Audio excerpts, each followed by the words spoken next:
Hello guys, welcome to Anshu biology education centre. I am Anshuraj Gupta. आज हम लोग पढ़ेंगे ह्यूमन रिप्रोडक्शन का ऑब्जेक्टिव।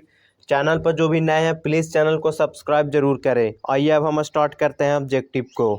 यहाँ पे फर्स्ट क्वेश्चन है, primary sex organ of male reproductive system is.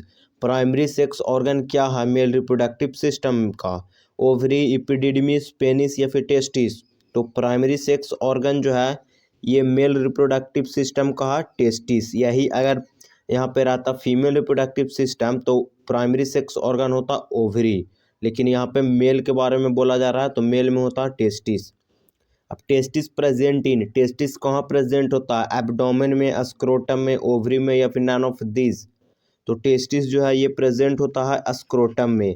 Actually ये एब्डोमेन में प्रेजेंट होता है, लेकिन 7 मंथ ऑफ प्रेगनेंसी में जो है वहाँ से डिसेंट हो जाता है। एब्डोमेन में होता है टेस्टिस, वहाँ से डिसेंट होता है स्क्रोटम में, उसको वो जो है स्क्रोटम में चला जाता है। तो यहाँ पे हम बोलेंगे कि टेस्टिस प्रेजेंट होता है स्क्रोटम में, एब्डोमेन में नहीं बोलेंगे। फंक्शन ऑफ टेस्टिस, टेस्टिस का फंक्शन क्या है? Sperm formation, androgen formation, both या फिर नन ऑफ दिस? तो टेस्टिस का फंक्शन ये दोनों है, स्पर्म भी बनाता है और एंड्रोजन फॉर्मेशन। एंड्रोजन कहने का मतलब है यहाँ पे सेक्स हार्मोन्स फॉर्मेशन, और स्पर्म फॉर्मेशन में सेक्स सेल्स होता है। Failure of descent of testis into scrotum, अब जो है एब्डोमेन से स्क्रोटम में डिसेंट ना हो पाए किसी भी तरह से, चाहे किसी भी तरह से फेल्योर हो जाए तो डिसेंट नहीं हो पाता है, तो उसको क्या कहते हैं? Orchiopexy, cryptorchidism, tubectomy, none of these? इसको कहते हैं क्रिप्ट ऑर्चिडिज्म। ऑर्चियोपेक्सी कहने का मतलब होता है कि सर्जरी के द्वारा जो है descent of testis into scrotum, कहने का मतलब है कि स्क्रोटम में टेस्टिस को डिसेंट कराया जाता है सर्जरी के द्वारा, उसी को कहते हैं ऑर्चियोपेक्सी। अब नेक्स्ट है सेमिनल वेसिकल प्रोवाइड, ये क्या प्रोवाइड करता है? न्यूट्रिशन प्रोवाइड करता है या फिर मेम्ब्रेन प्रोवाइड करता है या फिर बोथ करता है या फिर नन ऑफ दिस? तो सेमिनल वेसिकल जो है ये प्रोवाइड करता है न्यूट्रिशन, ये न्यूट्रिशन प्रोवाइड करता है स्पर्म को। Transparent jelly like structure is epididymis, prostate gland, Cowper gland, both B and C? Transparent jelly like structure कौन है? प्रोस्टेट ग्लैंड है और कॉपर ग्लैंड है या फिर इपिडिडमिस है? तो यहाँ पे करेक्ट आंसर होगा बोथ बी एंड सी। यहाँ पे प्रोस्टेट ग्लैंड और कॉपर ग्लैंड ये दोनों जो है ट्रांसपेरेंट जेली लाइक स्ट्रक्चर होता है। In one intercourse semen release, एक इंटरकोर्स में सेमेन जो है कितना रिलीज होता है? 2 to 3 ml, 7 ml, 2 to 9 ml या फिर 5 ml? तो एक इंटरकोर्स में जो है 2 से 3 ml ऑफ सेमेन रिलीज होता है। 1 ml में जो है 100 मिलियन स्पर्म होता है। लैडिक सेल प्रोड्यूस, लैडिक सेल क्या प्रोड्यूस करता है? स्पर्म, एंड्रोजन, बोथ या फिर नन ऑफ दीज? तो लैडिक सेल जो है ये प्रोड्यूस करता है androgen. Formation of sperm is called spermatogenesis, gametogenesis, oogenesis, none of this? Sperm formation को कहते हैं स्पर्मेटोजेनेसिस। यही अगर गैमीट फॉर्मेशन रहता तो गैमीटोजेनेसिस होता, या फिर एग फॉर्मेशन रहता तो oogenesis होता। अब नेक्स्ट है Sertoli cells provide nutrition, support for developing germ cell, both या फिर नन ऑफ दिस? यहाँ पे बहुत से स्टूडेंट हैं जो आंसर यहाँ पे मार देंगे न्यूट्रिशन। न्यूट्रिशन तो होगा लेकिन साथ में ये सपोर्ट करता है जर्म सेल को डेवलप करने के लिए, तो बोथ यहाँ पे आंसर है। सर्टोली सेल फाउंड इन वैसा डिफरेंस, सेमिनिफेरस ट्यूब्यूल, इफ्रेंटिया या फिर नन ऑफ दिस? तो सर्टोली सेल्स जो है ये सेमिनिफेरस ट्यूब्यूल्स में फॉर्म होगा। स्पर्मेटोजेनिया इज हैप्लॉयड, डिप्लॉयड, बोथ या फिर नन ऑफ दिस? स्पर्मेटोजेनिया जो है ये होता है डिप्लॉयड, इसमें माइटोसिस 7 माइटोसिस होता है जिससे प्राइमरी स्पर्मेटोसाइट्स बनता है, और ये भी डिप्लॉयड होता है। उसके बाद होता है मियोसिस जिससे बनता है सेकेंडरी स्पर्मेटोसाइट्स, और एक सेकेंडरी स्पर्मेटोसाइट से जो है 2 स्पंप बनता है। तो यहाँ पे टोटल स्पंप जो है 512 बनता है। In spermatogonia division take place, mitotic division, meiotic division या फिर बोथ या नन ऑफ दीज? तो अभी अभी मैंने इसका आंसर बतलाया कि यहाँ स्पर्मेटोजेनिया में जो है माइटोसिस होता है, तो यहाँ पे आंसर होगा mitotic division. One primary spermatocytes formed, एक प्राइमरी स्पर्मेटोसाइट से जो है कितना स्पंप बनता है? 2, 4, 3 या फिर 5? तो एक प्राइमरी स्पर्मेटोसाइट से जो है 4 स्पर्म बनता है। यही अगर क्वेश्चन पूछता एक सेकेंडरी स्पर्मेटोसाइट से जो है कितना स्पर्म बनता है, तो आंसर होता 2 स्पर्म। अब नेक्स्ट है total sperm produce by one spermatogonia 290, 512, 286, 570। तो अभी मैंने इसका भी आंसर बतलाया था, क्या होगा 512 स्पर्म होगा। 7 माइटोसिस होता है, फिर उसके बाद जो है प्राइमरी स्पर्मेटोसाइट्स बना, फिर सेकेंडरी बनता है और फिर फाइनली जो है स्पर्म बनता है। अब एक प्राइमरी स्पर्मेटोसाइट से जो है टोटल 4 स्पर्म बनता है। तो टोटल जो है प्राइमरी स्पर्मेटोसाइट जो है 128 रहता है। तो आप उसको गुना कर सकते हैं, आंसर जो है 512 आ जाएगा। Middle piece of sperm have nucleus, mitochondria, head, none of this. Middle piece of sperm में क्या होता है, तो यहाँ पे मिडिल पीस में जो है माइटोकॉन्ड्रिया होता है। क्या होता है, मिडिल पीस में जो है माइटोकॉन्ड्रिया होता है। Absence of erection of penis, penis का इरेक्शन अगर नहीं होता है तो उसको क्या कहते हैं, इरेक्टाइल डिसफंक्शन, इरेक्टाइल फंक्शन, या फिर पेनिस स्टॉप फंक्शन, या नन ऑफ दिस। तो इरेक्शन ऑफ पेनिस नहीं होता है उसको कहते हैं इरेक्टाइल डिसफंक्शन। उसको क्या कहते हैं, इरेक्टाइल डिसफंक्शन कहते हैं। एस्पर्मिया मीन्स, एस्पर्मिया का मतलब क्या है, no sperm production, no semen production, less sperm formed, या फिर नन ऑफ दिस। एंजियोस्पर्मिया का मतलब होता है नो सेमेन प्रोडक्शन, और नो स्पर्म प्रोडक्शन कहने का मतलब होता है एजुस्पर्मिया, और लेस स्पर्म मतलब ओलिगोस्पर्मिया। अब नेक्स्ट है primary sex organ of the female reproductive organ is. Primary reproductive organ का प्राइमरी सेक्स ऑर्गन क्या है, टेस्टिस, ओवरी, या फिर बोथ, या नन ऑफ दीज। तो इसका करेक्ट आंसर हो जाएगा ओवरी। अगर मेल रिप्रोडक्टिव ऑर्गन रहता तो आंसर होता टेस्टिस। जिना external genitalia contain mons, pubis, clitoris, vestibules, all of these. External genitalia में ये तीनों होगा, और एक लेबिया भी होता है। तो 4 टोटल एक्सटर्नल जेनिटेलिया होता है फीमेल में।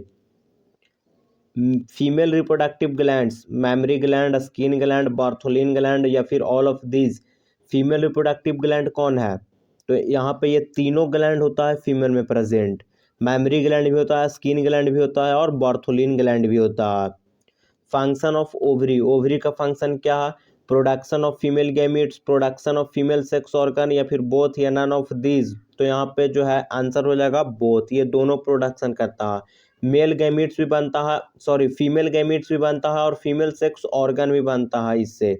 नेक्स्ट है फर्टिलाइजेशन टेक प्लेस इस्थेमस, एम्प्यूला, इनफंडिब्यूलम, या फिर नन ऑफ दिस। फर्टिलाइजेशन जो है कहाँ पे होता है, तो फर्टिलाइजेशन जो है ये एम्प्यूला में होता है। कहाँ पे होता है, एम्प्यूला में भी होता है। ऑप्शन में एम्प्यूला इस्थमिक जंक्शन भी एक दिया हुआ रहता है, तो वो भी आंसर हो सकता है। अब नेक्स्ट है फिंगर लाइक प्रोजेक्शन इन इनफंडिब्यूलम। इनफंडिब्यूलम में जो है एक फिंगर लाइक प्रोजेक्शन होता है, वो है क्या, फैटी एसिड है, या फिर फिब्रिया है, या बोथ, या नन ऑफ दिस। इनफंडिब्यूलम, इस्थमस और एम्प्यूला ये जो है फैलोपियन ट्यूब का पार्ट है। ये किसका पार्ट है, फैलोपियन ट्यूब का पार्ट होता है। तो फिंगर लाइक प्रोजेक्शन जो है इनफंडिब्यूलम में फिम्ब्रिया होता है। क्या होता है, फिम्ब्रिया होता है। Longest part of Fallopian tube, longest part Fallopian tube का क्या है, ऑप्शन है infundibulum, ampulla, isthmus, none of this. तो longest part of Fallopian tube जो है होता है एम्प्यूला। अब नेक्स्ट है uterus is also called, uterus को और क्या कहते हैं, बूम, हिस्टेरा, बोथ, या फिर नन ऑफ दिस। तो इसको जो है कहते हैं बोथ, इसको हिस्टेरा भी कहते हैं और बूम दोनों कहते हैं यूटेरस को।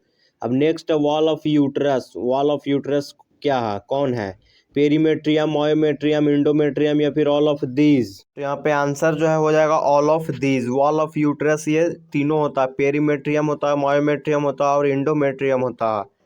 अब नेक्स्ट है vaginal opening is covered by thin membrane is known as.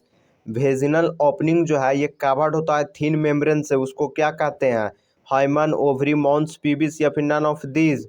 तो इसको जो है कहते हैं हाइमेन, इसको क्या कहते हैं, हाइमन कहते हैं। Rapture during first intercourse, first intercourse में जो है क्या रैप्चर होता है, ओवरी, टेस्टिस, हाइमन, या फिर नन ऑफ दिस। तो यहाँ पे करेक्ट आंसर हो जाएगा hymen. Function of Bartholin gland, Bartholin gland का फंक्शन क्या है, reduce acidity of urethra, reduce acidity of vagina, reduce basicity of urethra, या रिड्यूज बेसिसिटी ऑफ वेजाइना। तो यहाँ पे बार्थोलिन ग्लैंड जो है ये फीमेल में प्रेजेंट होता है, तो यूरेथ्रा यहाँ पे ऑप्शन से डिस्कार्ड हो जाएगा। अब जो है ये वेजाइना जो है ये बेसिक नहीं होता, ये एसिडिक होता है, तो बेसिसिटी को रिड्यूस करेगा ही नहीं, तो यहाँ पे ऑप्शन जो है बी हो जाएगा correct, reduce acidity of vagina.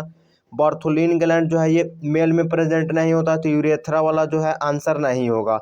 अब बचा दो। अब वेजाइना जो है एसिडिक नेचर का होता है, बेसिक नहीं होता, तो ये भी आंसर जो है डिस्कार्ड हो गया। तो करेक्ट क्या हो जाएगा, reduce acidity of vagina. Each mammary gland have lobes, हर एक मेमरी ग्लैंड में जो है कितना लोब्स होता है, 12 से 34, 15 से 20, 23 से 26 या 20 से 30। तो हर एक मेमरी ग्लैंड में जो है 15 से 20 लोब्स होता है। फंक्शन ऑफ प्रोलैक्टिन, प्रोलैक्टिन का फंक्शन क्या है, milk production, milk ejection, both या फिर नन ऑफ दीज। तो प्रोलैक्टिन का फंक्शन है मिल्क प्रोडक्शन, और मिल्क इजेक्शन जो है ये फंक्शन होता है ऑक्सीटोसिन का। मेंस्ट्रुअल साइकिल अकर इन प्रीमेट्स, नॉन प्रीमेट्स, बोथ या फिर नन ऑफ दिस। तो मेंस्ट्रुअल साइकिल जो है ये प्रीमेट्स में होता है। मेंस्ट्रुअल साइकिल किस में होता है, प्रीमेट्स में होता है मेंस्ट्रुअल साइकिल। और ईस्ट्रस साइकिल अकर इन, अब जो है ईस्ट्रस साइकिल किस में होता है, प्रीमेट्स में, नॉन प्रीमेट्स में, बोथ या फिर नन ऑफ दिस। तो ईस्ट्रस साइकिल जो है ये होता है नॉन प्रीमेट्स में। Absence of menstrual cycle, menstrual cycle absence है, नहीं आ रहा, तो उसको क्या कहेंगे, एब्सेंस ऑफ मेंस्ट्रुअल साइकिल को कहते हैं एमेनोरिया।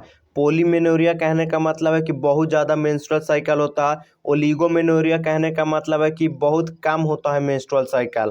और प्रिकॉशियस प्यूबर्टी कहने का मतलब है कि 8 साल से नीचे वाले बच्चे में जो है मेंस्ट्रुअल साइकिल होता है, उसी को कहते हैं प्रिकॉशियस प्यूबर्टी। अब नेक्स्ट है राट साइकिल अकरिन। राट साइकिल जो है ये किस में होता है, ह्यूमन में, मंकी में, एलिफेंट में या फिर हॉर्स में। तो राट साइकिल जो है ये एलिफेंट में होता है। Physiological maturation of sperm insert female reproductive tract, female reproductive tract में जो है स्पर्म का फिजियोलॉजिकल मैच्यूरेशन होता है, उसको क्या कहते हैं। ऑप्शन है capacitation, acrosome reaction, AFF reaction या फिर कॉर्टिकल रिएक्शन। तो यहाँ पे आंसर हो जाएगा कैपेसिटेशन। कैपेसिटेशन यहाँ पे कहाँ पे होता है, ये भी क्वेश्चन आ जाता है, तो ये फीमेल रिप्रोडक्टिव ट्रैक्ट में होता है। अब नेक्स्ट है mitotic division in A zygote without growth. Mitotic division होता है जायगोट में बिना ग्रोथ के, उसको क्या कहेंगे, मॉर्यूला, क्लीवेज, ब्लास्टोसिस्ट या फिर नन ऑफ दिस। तो माइटोटिक डिवीजन जो होता है जायगोट में उसको कहेंगे क्लीवेज, उसको क्या कहेंगे, क्लीवेज कहते हैं। कंटेन 8 to 16 सेल कॉल्ड, 8 से 16 सेल कंटेन करता है, उसको क्या कहते हैं, मॉर्यूला स्टेज, ब्लास्टोसिस्ट या फिर बोथ या नन ऑफ दिस। तो 8 से 16 सेल होता है उसको कहते हैं मॉर्यूला, और यही अगर 64 से 128 सेल रहता तो आंसर होता ब्लास्टोसिस्ट। इम्प्लांटेशन अकर इन, इम्प्लांटेशन जो है कहाँ होता है, फाइलोपियन ट्यूब में, यूट्रस में या फिर इंसर्ट पेनिस या ओवरी में। तो इम्प्लांटेशन जो है ये यूटेरस में होता है। ट्रोपोब्लास्ट सेल सेक्रीट, ये क्या सेक्रीट करता है, स्पम्प, एचसीजी हार्मोन या एफएसएच या एलएच। एचसीजी हार्मोन्स कहने का मतलब है ह्यूमन कोरियोनिक गोनाडोट्रोपिन। तो ट्रोपोब्लास्ट सेल जो है ये सेक्रीट करता है एचसीजी हार्मोन को। First organ system formed in fetus, सबसे पहला ऑर्गन सिस्टम फीटस में जो बनता है वो क्या है, heart, nervous system, lungs, kidney. तो यहाँ पे बहुत से स्टूडेंट्स जो है आंसर मार देंगे हार्ट, ये तो ऑर्गन है, फर्स्ट ऑर्गन अगर पूछता तो आंसर होता हार्ट, लेकिन यहाँ पे फर्स्ट ऑर्गन सिस्टम पूछ रहा है तो आंसर होगा नर्वस सिस्टम। यहाँ पे क्या हो जाएगा, नर्वस सिस्टम हो जाएगा। Connection between mother and fetus, mother और फीटस के बीच में जो कनेक्शन होता है वो क्या होता है, नर्व सेल या फिर प्लेसेंटा या थायराइड या फिर नन ऑफ दिस। तो यहाँ पे आंसर होगा प्लेसेंटा, प्लेसेंटा ये कनेक्ट करता है मदर और फीटस दोनों को। नेक्स्ट है विच hormones helps at the time of delivery, delivery के समय में जो है कौन सा हार्मोन मदद करता है, एचसीजी या फिर रिलैक्सिन हार्मोन या एचसीटी या फिर ऑल ऑफ दिस। तो डिलीवरी के टाइम में रिलैक्सिन हार्मोन जो है ये हेल्प करता है। Connection between placenta and fetus, अब फीटस और प्लेसेंटा के बीच में जो कनेक्शन होता है वो क्या होता है, लंग्स है या किडनी है या यूट्रस है या फिर एम्बिलिकल कोड है, तो ये कनेक्शन जो है होता है umbilical code. Gestation period of human is 3 month, 8 month, 9 month या फिर 5 मंथ। तो गेस्टेशन पीरियड जो है ह्यूमन का होता है 9 month. Longest gestation period in human, elephant, dog, हेन। सबसे ज़्यादा जो लॉन्गेस्ट गेस्टेशन पीरियड है वो किस में होता है? तो सबसे लॉन्गेस्ट गेस्टेशन पीरियड एलिफेंट में होता है, 22 मंथ का होता है। Release of milk is known as, milk release होता है उसको क्या कहते हैं? पार्चुरेशन, लैक्टेशन, बोथ या गेस्टेशन पीरियड। तो इसको कहते हैं लैक्टेशन। पार्चुरेशन मीन्स कहने का मतलब जो डिलीवरी होता है उसको कहेंगे। तो ऑब्जेक्टिव जो है अब समाप्त हो गया है। वीडियो अच्छा लगा हो तो चैनल को सब्सक्राइब जरूर करें और जितना ज़्यादा हो सके उतना शेयर करें। Thank you for watching.